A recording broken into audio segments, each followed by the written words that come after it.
Lors de la remise des diplômes, ma cousine a dit en fixant « Je ne pourrai jamais, ma fille n'est pas comme elle enceinte à 17 ans, avec des garçons stupides. » Tout le monde a ri. Puis un homme de la table voisine s'est levé, s'est placé à côté d'elle et a dit « Je suis son professeur et vous devez entendre ça. » La salle est devenue mortellement silencieuse. Avant de commencer l'histoire, n'oubliez pas d'aimer et de vous abonner à la chaîne pour voir plus d'histoires comme celle-ci. Je pensais que mon dîner de remise des diplômes serait l'occasion de célébrer l'obtention de mon diplôme, mais il s'est transformé en la nuit où ma propre famille a tenté de me détruire devant des inconnus, jusqu'à ce qu'une personne inattendue prenne ma défense et change tout. Je m'appelle Zara Belmont et j'ai 22 ans. Il y a 3 ans, je n'étais qu'une statistique adolescente parmi tant d'autres, enceinte, abandonnée et prétendument destinée à l'échec. Ce soir, je porte la première robe neuve que j'ai achetée en 2 ans. Une simple robe noire qui m'a coûté l'équivalent de 3 semaines de course, mais je voulais être parfaite pour ce moment. Ma fille de 3 ans, Ivy, est blottie contre ma hanche. Ses petits doigts agrippent le tissu de ma robe tandis qu'elle observe le restaurant chic qui nous entoure. Ses boucles brunes sont retenues par un ruban assorti à sa robe rose, celle que ma mère lui a achetée spécialement pour ce soir. C'est censé être mon dîner de victoire. Je viens d'obtenir mon diplôme summa cum laude en psychologie de l'éducation, chose que je n'aurais jamais cru possible à 17 ans, quand je vomissais tous les matins en essayant de terminer le lycée. Mes parents, Case et Nora Belmont, sont assis en face de moi.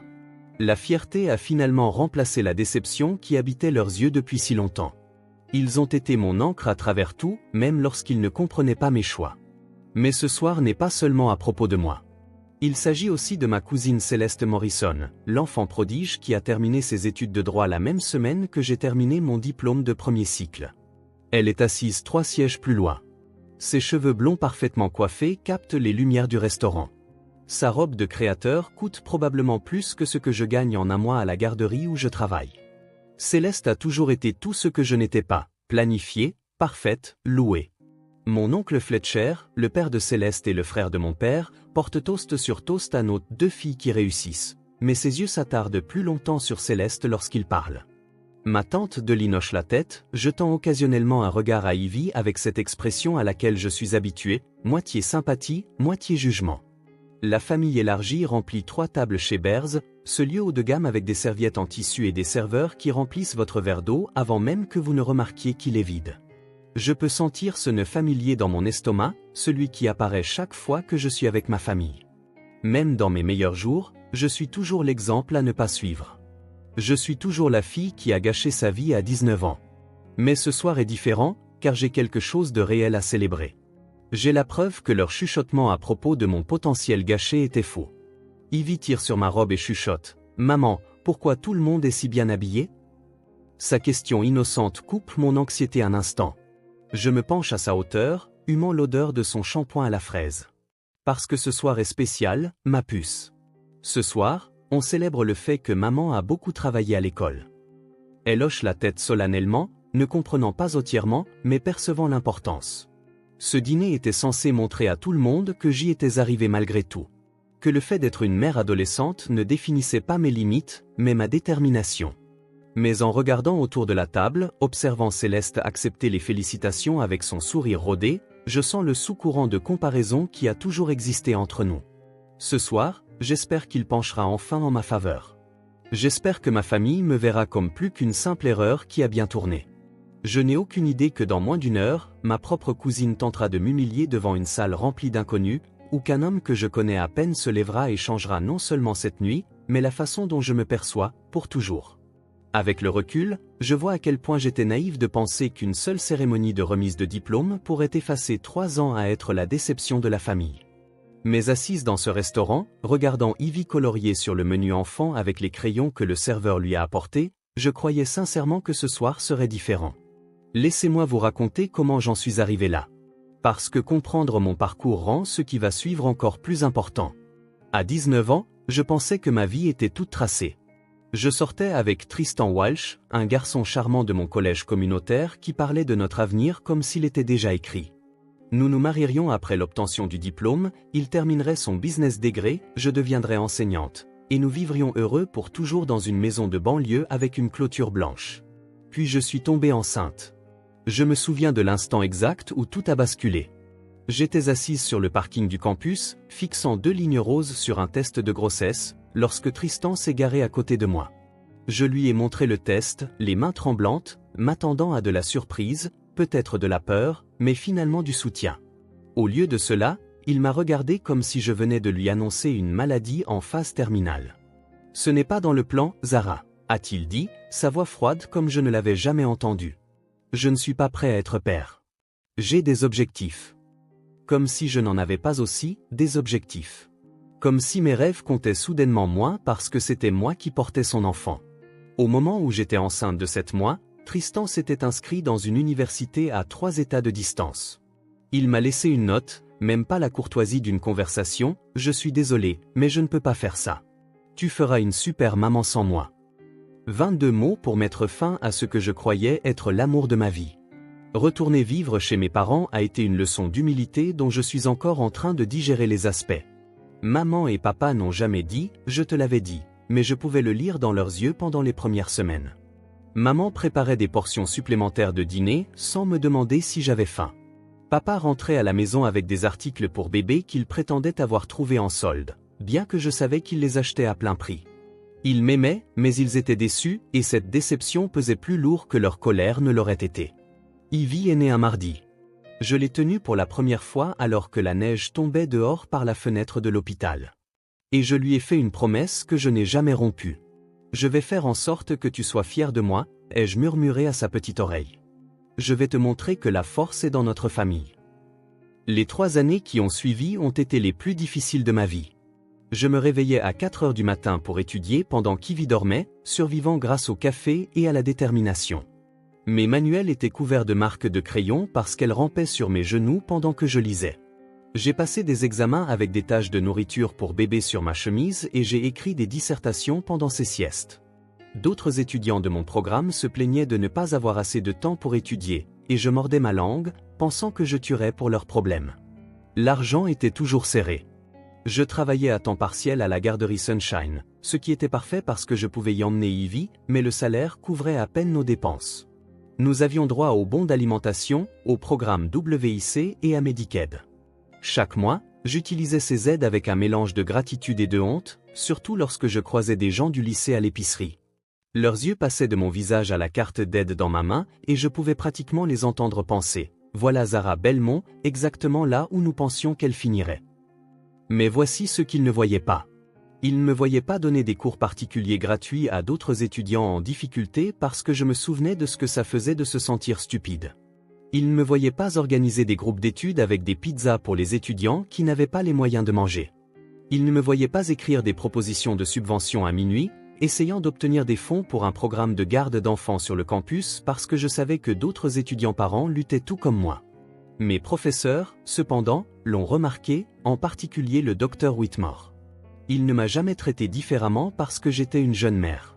Lorsque d'autres étudiants commentaient à quel point il était injuste que j'obtienne des prolongations de délai pour des urgences dues à la maladie de mon enfant, il les réprimandait rapidement. « Mademoiselle Belmont travaille plus dur que n'importe lequel d'entre vous, disait-il. Elle a mérité toutes les facilités qu'elle reçoit. » Ce soutien m'a aidé à traverser les pires moments, comme lorsqu'Ivy a eu une pneumonie pendant la semaine des examens finaux de ma 3e année et que j'ai étudié dans sa chambre d'hôpital. Ou lorsque ma voiture est tombée en panne et que nous avons dû prendre 3 bus pour nous rendre au campus pour la défense de ma thèse. Ou lorsque Céleste publiait des photos de ses fêtes d'école de droit sur les réseaux sociaux pendant que j'étais à la maison à lire des études de cas et à essuyer des nez qui coulent. Le jour où j'ai obtenu mon diplôme summa cum laude, j'ai pleuré. Non seulement parce que j'avais accompli quelque chose dont j'avais rêvé, mais parce que je m'étais prouvé que le fait d'être une jeune mère ne signifiait pas se contenter de moi. Cela signifiait travailler plus dur pour plus. Assise dans ce restaurant coûteux, je pensais que ma famille le comprenait enfin aussi. Je pensais que ce soir serait l'occasion de célébrer le chemin parcouru, et non de revenir sur ma chute. J'avais tort. La soirée a commencé magnifiquement, ce qui a rendu ce qui a suivi encore plus douloureux. Papa s'est levé le premier, levant son verre de vin avec le genre de fierté que j'attendais de voir depuis des années. « À nos 2 filles, a-t-il dit, la voix chargée d'émotion. Zara et Céleste, vous avez toutes les 2 travaillé si dur pour arriver où vous êtes aujourd'hui. Nous sommes incroyablement fiers de vous 2. » Tout le monde a applaudi, et pendant un moment, je me suis senti à ma place. Ivy a applaudi de ses petites mains, ne comprenant pas pourquoi, mais emportée par l'excitation. Maman s'est penchée et m'a serré la main, murmurant « Tu l'as fait, ma chérie. Tu l'as vraiment fait. » Mais à l'arrivée de l'entrée, j'ai remarqué que l'humeur de Céleste changeait. Elle buvait du vin régulièrement depuis que nous étions assises, et il y avait quelque chose d'aigu dans son sourire que je reconnaissais depuis l'enfance. C'était le regard qu'elle avait quand elle sentait qu'elle n'obtenait pas assez d'attention. La même expression qu'elle avait eue à ma remise des diplômes du lycée lorsque j'avais reçu une récompense académique inattendue. « Alors, Zara, » a dit Céleste, sa voix portant à travers la table. « Ça doit être agréable d'enfin finir l'université. Mieux vaut tard que jamais, n'est-ce pas ?» La remarque m'a piqué, mais j'ai gardé mon sourire. Je suis juste reconnaissante d'avoir eu la chance de finir. Tout le monde ne peut pas suivre le chemin traditionnel. Le chemin traditionnel, a répété Céleste avec un rire qui n'avait rien d'amical. C'est comme ça qu'on appelle ça maintenant ? Je suppose qu'avoir un bébé à l'université est en train de devenir assez traditionnel de nos jours. Oncle Fletcher s'est éclairci la gorge, mal à l'aise. Céleste, ça suffit. Mais elle n'en avait pas fini. Alors que le plat principal était servi, elle a continué à faire de petites remarques qui ressemblaient à des coupures de papier. Lorsque le serveur a demandé si Ivy avait besoin d'une chaise haute, Céleste a dit « C'est tellement mignon que tu l'emmènes partout.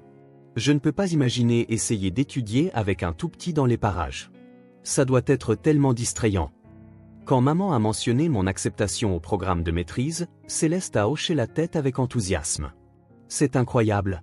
Je suis sûr qu'ils ont d'excellents programmes pour les étudiantes non traditionnelles.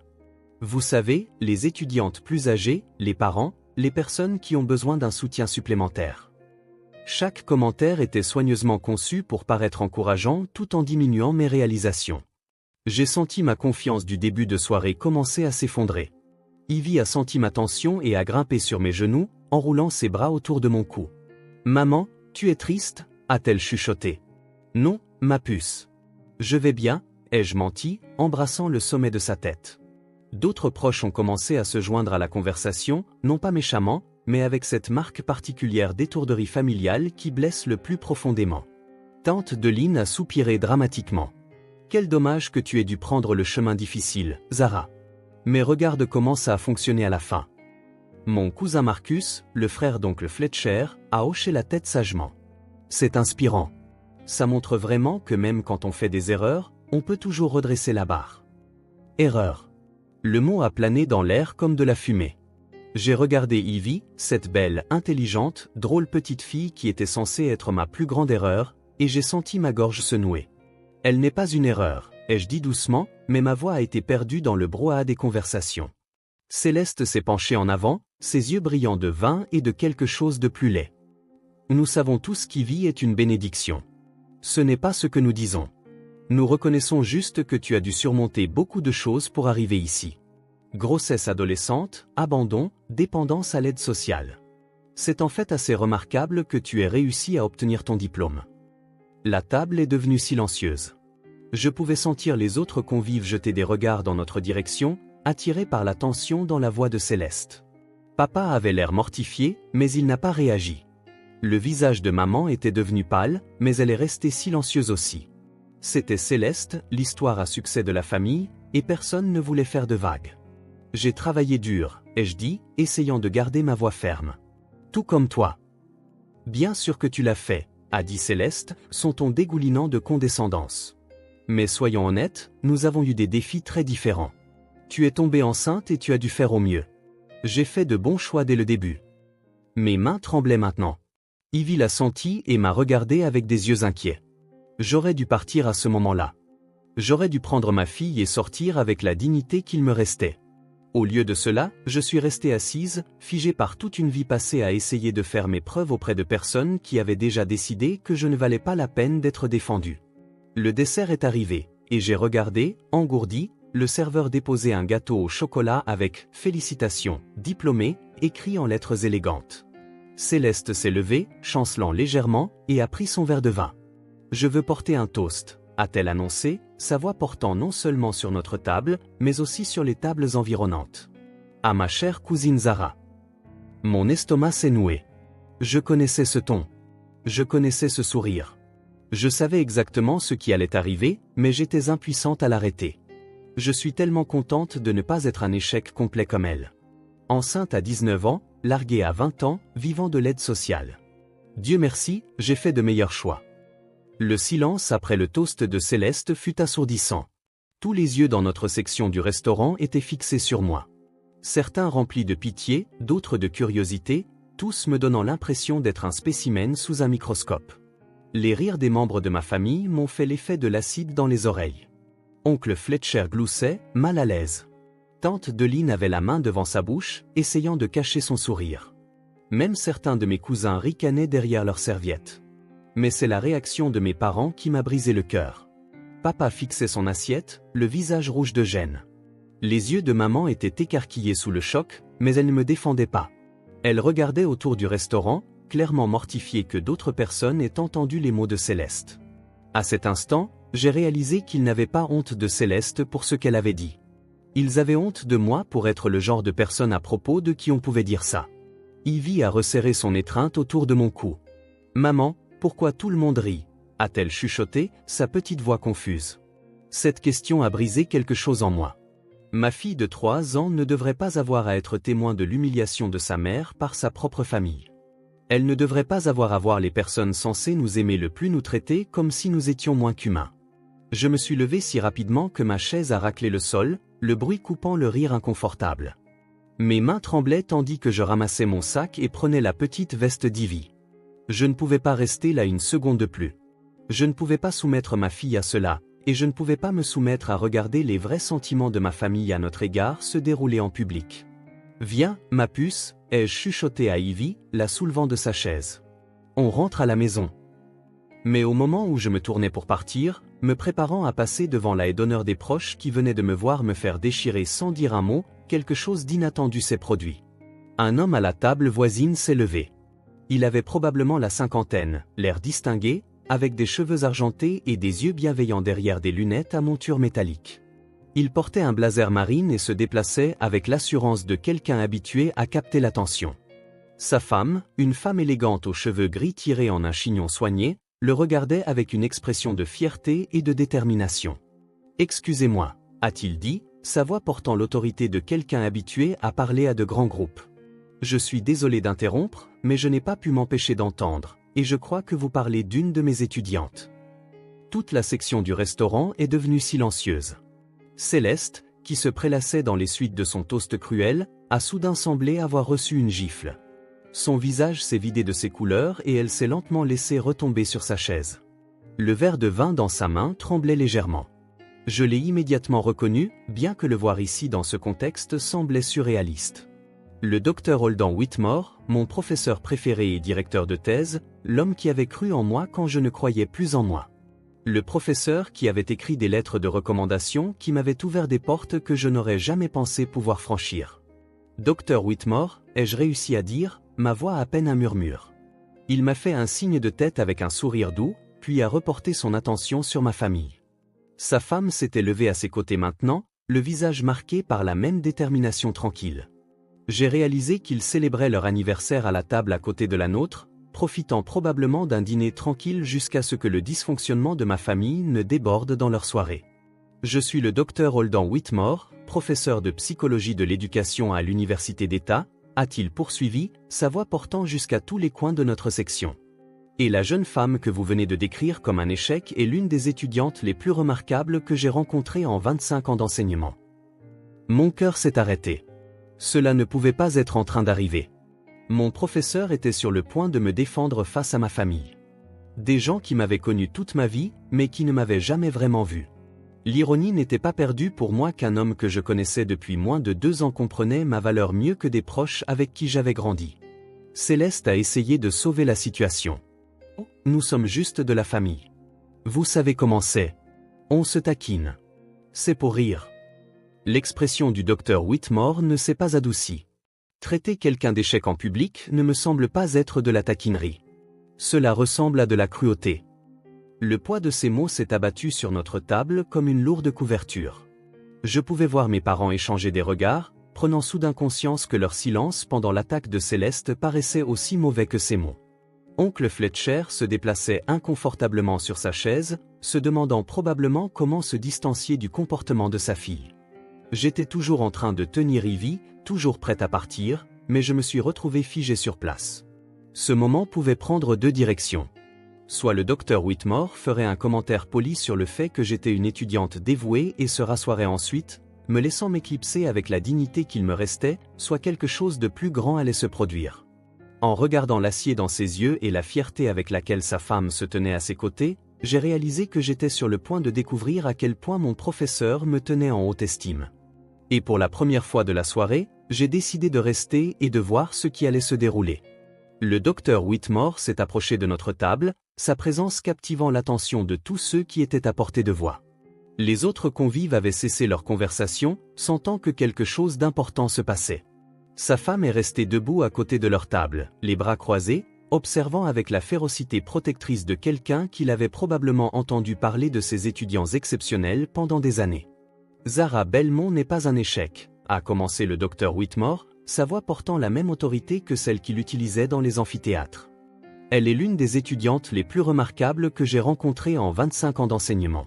Tout en gérant le fait d'être mère célibataire, elle a maintenu une moyenne de 3,97, a complété une thèse d'honneur sur l'équité éducative qui est en cours de publication dans le Journal of Educational Psychology et a reçu une bourse complète pour sa maîtrise. La bouche de Céleste est restée ouverte. Le verre de vin dans sa main tremblait tellement que j'ai cru qu'elle allait le laisser tomber. Autour de notre table, les proches qui riaient quelques instants auparavant avaient maintenant l'air mal à l'aise, évitant le contact visuel entre eux et avec moi. Mais le docteur Whitmore n'avait pas fini. La jeune femme que vous venez de moquer a donné des cours particuliers gratuits à des étudiants en difficulté chaque semestre, a organisé une banque alimentaire sur le campus spécifiquement pour les étudiants parents, et a écrit une proposition de subvention qui a obtenu 50 000 $ de financement pour des services de garde d'enfants sur le campus. Elle a fait tout cela en travaillant à temps partiel et en élevant seule un enfant. Ma gorge était serrée par l'émotion. Ivy me regardait avec de grands yeux, ne comprenant pas les mots, mais sentant leur importance. « Maman, est-ce que le monsieur gentil parle de toi ?» a-t-elle chuchoté. « Oui, ma puce » ai-je réussi à dire, ma voix se brisant. Le docteur Whitmore l'a entendu et a souri gentiment à Ivy avant de se tourner vers ma famille avec une intensité renouvelée. L'aide sociale dont vous vous moquez si cavalièrement l'a aidé à devenir le genre de personne qui élève les autres au lieu de les rabaisser. Ces allocations lui ont permis de se concentrer sur ses études et sa fille au lieu de travailler 3 emplois juste pour survivre. Elle a utilisé ce soutien pour transformer non seulement sa propre vie, mais aussi la vie d'innombrables autres étudiants. Papa a finalement levé les yeux de son assiette, le visage rougi par la honte. Les yeux de maman se sont remplis de larmes, que ce soit par fierté ou par embarras, je ne saurais dire. Oncle Fletcher regardait Céleste comme s'il ne l'avait jamais vue auparavant. De plus, a continué le docteur Whitmore, Zara commence son programme de maîtrise le mois prochain avec un assistanat d'enseignement à temps plein. Elle a déjà été acceptée sous condition dans notre programme de doctorat avec un financement garanti pour les 5 années. Sa proposition de recherche sur les obstacles éducatifs pour les jeunes parents a attiré l'attention du département de l'éducation. Dans 5 ans, elle sera la docteure Belmont. Et d'après ce dont j'ai été témoin ici ce soir, elle sera un bien meilleur être humain que certaines personnes dans cette pièce. Le silence qui a suivi était profond. Je pouvais entendre le bruit des couverts venant d'autres tables, le murmure discret des conversations qui avaient repris après le drame à notre table. Mais parmi ma famille, personne n'a parlé. Personne n'a bougé. Puis quelque chose de magnifique s'est produit. Le couple âgé à la table derrière nous a commencé à applaudir. Le son était doux au début, juste 2 personnes montrant leur appréciation pour ce dont elles avaient été témoins, mais il s'est propagé comme des ondulations sur l'eau. La famille avec des filles adolescentes à la table du coin s'est jointe à eux. Le dîner d'affaires de l'autre côté de l'allée. Bientôt, toute notre section du restaurant applaudissait. Le visage d'Ivy s'est illuminé de joie. « Maman, ils applaudissent pour toi. » Tout comme à mon spectacle de danse. Les larmes que je retenais ont finalement débordé. Je ne pleurais plus d'humiliation. Je pleurais de soulagement, de validation, du sentiment accablant d'être vraiment vu et valorisé par quelqu'un dont l'opinion comptait. La femme du docteur Whitmore s'est levée et est venue vers nous. « Vous devriez être très fière, a-t-elle dit doucement, tendant la main pour toucher celle d'Ivy. Ta maman est plutôt incroyable. Je sais, a dit Ivy sérieusement. Elle me lit des histoires et fait les meilleurs pancakes et elle est très intelligente. Le docteur Whitmore a ri. Elle l'est certainement. Céleste a finalement retrouvé sa voix, bien qu'elle ne soit sortie qu'en un murmure. Je suis désolé. Je ne savais pas. Je veux dire, je n'avais pas réalisé que tu avais accompli tant de choses. L'excuse semblait vide. Trop peu et trop tard. Mais le docteur Whitmore n'en avait pas fini avec elle. Mademoiselle Morrison, vous avez obtenu votre diplôme de droit, ce qui est une réalisation impressionnante. Mais les réalisations ne signifient rien si vous les utilisez pour diminuer les autres au lieu de les élever. Votre cousine a fait preuve de plus de caractère et de détermination au cours des 3 dernières années que beaucoup de gens ne le font dans toute une vie. Peut-être devriez-vous réfléchir au genre d'avocate que vous voulez être. Celle qui rabaisse les gens, ou celle qui se bat pour des personnes comme Zara qui surmontent des obstacles impossibles. Le visage de Céleste s'est chiffonné. Elle a posé son verre de vin, les mains tremblantes, et m'a regardé directement pour la première fois de la soirée. Zara, je suis tellement désolée. J'étais jalouse. J'ai toujours été jalouse de ta force. Autour de la table, d'autres membres de la famille ont commencé à parler. Papa s'est levé et a contourné ma chaise, posant ses mains sur mes épaules. Nous aurions dû te défendre. Nous aurions dû arrêter ça avant que ça ne commence. Nous sommes si fiers de ce que tu es devenu. Le docteur Whitmore a hoché la tête, approbateur. C'est exactement ce qu'elle mérite d'entendre. Après que les applaudissements se soient calmés, le docteur Whitmore s'est approché de moi directement. Sa femme était retournée à leur table, mais me regardait toujours avec des yeux chaleureux. Zara, a-t-il dit doucement, pour que je sois la seule à entendre. Ne laisse jamais personne éteindre ta lumière. Tu as déjà surmonté plus de défis que la plupart des gens n'en affrontent dans une vie. Ce qui s'est passé ici ce soir en dit long sur leur caractère, et rien sur le tien. J'ai déplacé Ivy sur mon autre hanche et j'ai tendu la main pour serrer la sienne, mais il m'a surprise en me donnant une brève accolade paternelle à la place. Merci, ai-je chuchoté. Vous n'avez aucune idée de ce que cela signifie pour moi. En fait, je pense que si, a-t-il répondu. J'ai vu trop d'étudiants brillants douter d'eux-mêmes à cause des définitions étroites du succès des autres. Tu vas changer des vies, Zara. Ne l'oublie jamais. Alors que le docteur Whitmore retournait à son dîner d'anniversaire, ma famille a commencé lentement à digérer ce qui venait de se passer. Papa a été le premier à m'approcher, les yeux rougis par les larmes non versées. Ma chérie, je suis tellement désolé. Nous aurions dû te défendre immédiatement. Nous aurions dû mettre fin à cela dès l'instant où Céleste a commencé à faire ses remarques. Nous avons été lâches, et tu méritais mieux de notre part. Maman l'a rejoint, nous enveloppant Ivy et moi dans une étreinte serrée. J'ai été si fière de toi chaque jour, mais j'ai été terrible pour le montrer. J'étais tellement inquiète de ce que les autres pensaient que j'ai oublié de me concentrer sur ce qui comptait vraiment. Tu es une mère incroyable et une femme incroyable. La conversation avec mes parents a été comme un poids qui se soulevait de ma poitrine. Pendant 3 ans, j'avais porté le fardeau de me sentir comme si je les avais déçus, comme si j'étais leur plus grand regret. Apprendre que leur silence venait de leurs propres insécurités plutôt que de la honte à mon sujet a tout changé. Céleste s'est approchée prudemment, l'air plus jeune et plus vulnérable que je ne l'avais vu depuis que nous étions enfants. Zara, je dois te dire que tout ce que j'ai dit ce soir venait de mes propres peurs et de ma jalousie. Tu as toujours été plus courageuse que moi. Quand nous étions enfants, tu essayais tout, tu tenais tête à n'importe qui, tu poursuivais tous tes rêves. J'ai passé toute ma vie à suivre un chemin sûr et prévisible parce que j'étais terrifié d'échouer. Elle a pris une inspiration tremblante avant de continuer. Quand tu es tombée enceinte, une partie de moi a été soulagée parce que ça voulait dire que je n'étais plus la mauvaise graine de la famille. Mais te regarder reconstruire ta vie, te regarder réussir malgré tout, cela m'a fait réaliser que je n'ai jamais vraiment été mise à l'épreuve. Je n'ai jamais eu à me battre pour quoi que ce soit.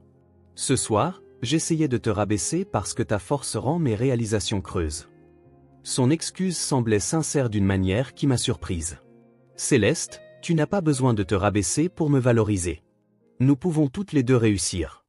Nous pouvons toutes les deux être fiers de ce que nous avons accompli. Je le sais maintenant, a-t-elle dit, et je veux que tu saches que je vais faire mieux. Je vais être la cousine que tu mérites et le modèle qu'Ivy mérite. Alors que nous nous préparions à quitter le restaurant, d'autres convives ont continué à m'approcher. Le couple âgé qui avait commencé les applaudissements a glissé une carte de visite dans ma main. Notre petit-fils est un père célibataire à l'université, a expliqué la femme. Voudriez-vous que je lui donne vos coordonnées? Je pense qu'il aurait besoin d'une mentor comme vous. La famille avec des filles adolescentes s'est arrêtée à notre table pendant que nous rassemblions nos affaires. Nous avons tout entendu, a dit la mère. Merci d'avoir montré à nos filles qu'il existe plus d'une façon de bâtir une vie réussie. Elles avaient besoin de voir que la force se présente sous de nombreuses formes. Même le gérant du restaurant est passé, offrant de nous offrir tout notre repas. Ce qui s'est passé ici ce soir était magnifique, a-t-il dit. Il est rare de voir quelqu'un défendre ce qui est juste comme l'a fait ce professeur, et il est encore plus rare de voir quelqu'un faire preuve d'une telle grâce sous la pression comme vous l'avez fait. 3 ans plus tard, j'ai traversé la Seine pour recevoir mon doctorat en psychologie de l'éducation. Le docteur Whitmore était là en tant que mon directeur de thèse, rayonnant de fierté en m'apposant la capuche. Dans le public, Ivy tenait une pancarte qu'elle avait faite elle-même, « C'est ma maman docteur Belmont ». À côté d'elle étaient assis mes parents, oncle Fletcher, tante Deline et Céleste, qui avaient fait 4 heures de route pour être là. Céleste avait tenu sa promesse de devenir une meilleure personne. Elle avait commencé à faire du bénévolat dans une clinique d'aide juridique qui aidait les jeunes mères à naviguer dans les questions de garde et de pension alimentaire. Elle était également devenue l'une des proches préférées d'Ivy, la tante cool qui lui apprenait à défendre les gens qui ne pouvaient pas se défendre eux-mêmes. Ce dîner de remise des diplômes m'a appris que nos pires moments peuvent devenir nos plus grandes forces lorsque nous refusons de laisser la vision limitée des autres définir notre valeur. Il m'a appris qu'il y a des gens dans ce monde qui verront notre valeur même lorsque notre propre famille ne la voit pas. Plus important encore, il m'a appris que nous défendre n'est pas égoïste. C'est nécessaire, surtout lorsque nous sommes un modèle de force pour la prochaine génération. Aujourd'hui, je suis la docteure Zara Belmont, et je m'assure que chaque étudiant par an dans mes classes sache qu'il n'est pas seul. Je partage mon histoire, non par sympathie, mais pour leur montrer que leur chapitre actuel n'est pas leur chapitre final. Le succès ne ressemble pas toujours à ce que les autres attendent, et c'est parfaitement bien. Si cette histoire a résonné en vous, veuillez la partager avec quelqu'un qui a besoin de l'entendre. Commentez ci-dessous et racontez-moi une fois où quelqu'un d'inattendu a pris votre défense ou quand vous avez dû trouver le courage de vous défendre vous-même. Et n'oubliez pas de vous abonner à la chaîne pour plus d'histoires sur la découverte de la force dans des endroits inattendus. Souvenez-vous, vous n'êtes pas vos circonstances.